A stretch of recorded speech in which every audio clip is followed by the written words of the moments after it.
Sounds brilliant. All right. All right, everyone, this is Team 6. My name is Nathaniel. This is Owen. This is Jaden. And today we'll be presenting to you our urban mobility enhancement plan. So for this competition, we were given a problem to address the traffic problem in Banff, essentially. And while coming up with a solution for this, the four main things we had to consider were parking management, traffic congestion, public transportation, and pedestrian and cyclist safety above all.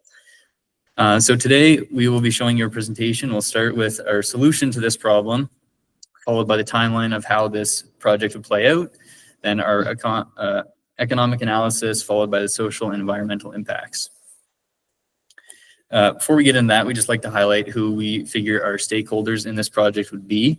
The three notable ones would be the residents of Banff and the residents of Canmore. And we'll get into how those two are the most involved here once we get into our solution. And then the third would be the local Indigenous communities of the area. They are equally as important because we are working on Treaty 7 land. All right, so for the solution, we came up with three parts. The first is a bus shuttle service from Canmore to Banff to keep cars out of the town.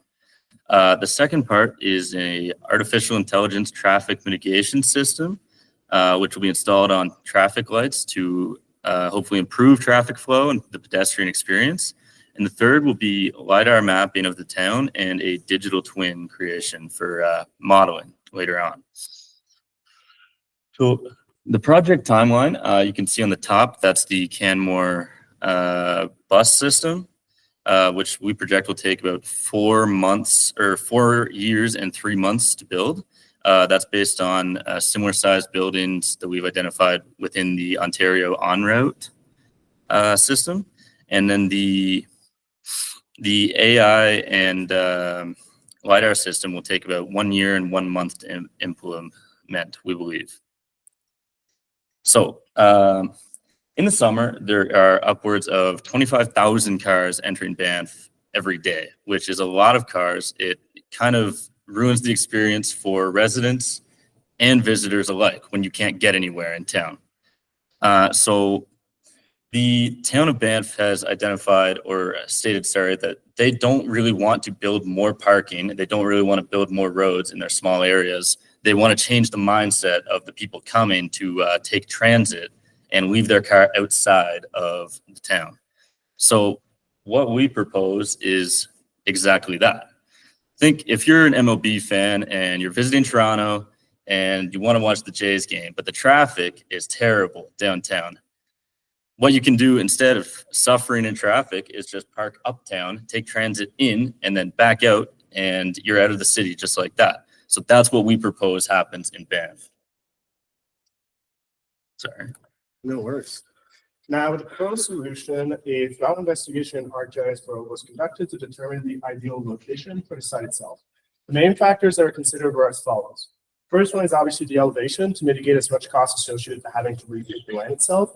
The perfect piece of land was realized by using the contour lines by creating a TIM raster model, which then gave us this topography of the map itself. Now, additionally, we also wanted to obviously avoid bodies of water. Building on any wetlands would not only be bad for the environment, but also very challenging to build onto. The next topic was that it was on an appropriate piece of parcel of land that can be purchasable and that not impede with any underground utilities or the railroad that can be observed on the map over here to the left side. At last, we wanted to make sure that the selected location was right off the highway road to mitigate the cost of having to build another road. There's no exit can be observed here onto the map, so thus the riders will arrive up here. Exit here, provide onto the road system over here. And now this analysis is possible thanks to the Canmore open data to actually create this snapshot. All right, so we do believe that the shuttle system will take cars out of Banff. But in the inevitable case that there's still traffic going on, we're proposing scanning the streets and creating a digital twin of Banff. We think this kind of smart town model can enable, you can model vehicle movement and pedestrian movement in the town. You can simulate traffic changes to try to adjust for whatever traffic is still in Banff.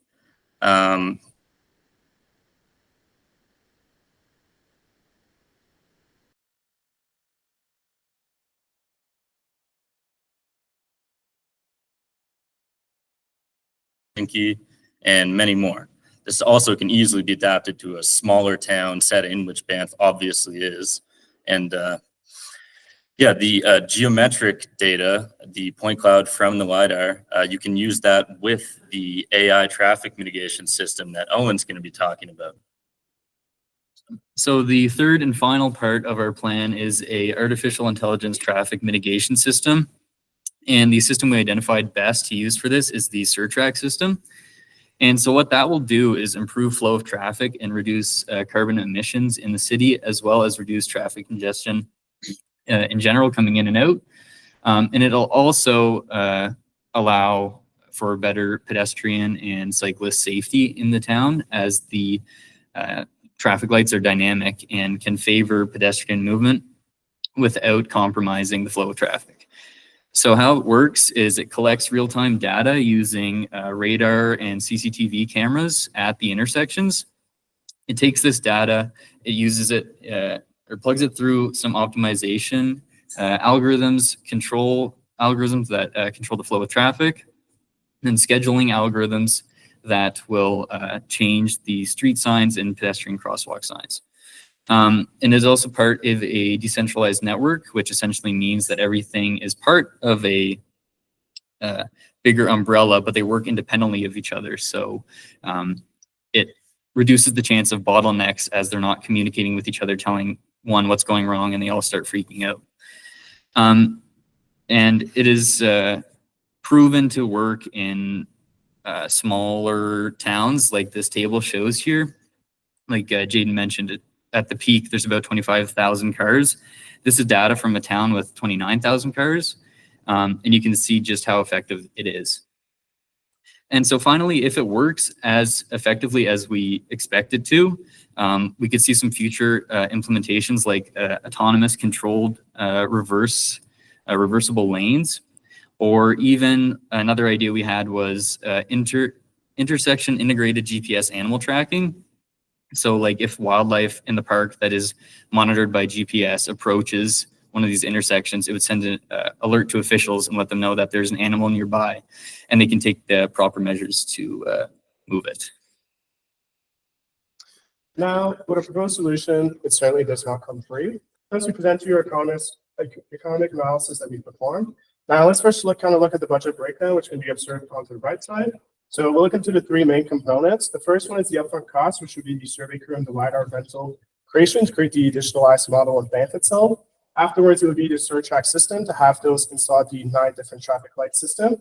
At last would be additionally the construction of the shuttle station, which was based off of the cost associated to the en route in Ontario.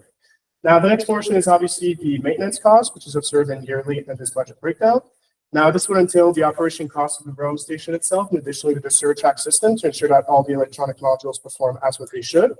And at last, what we're going to observe is the revenue itself. Now, the bus ticket itself would cost $10.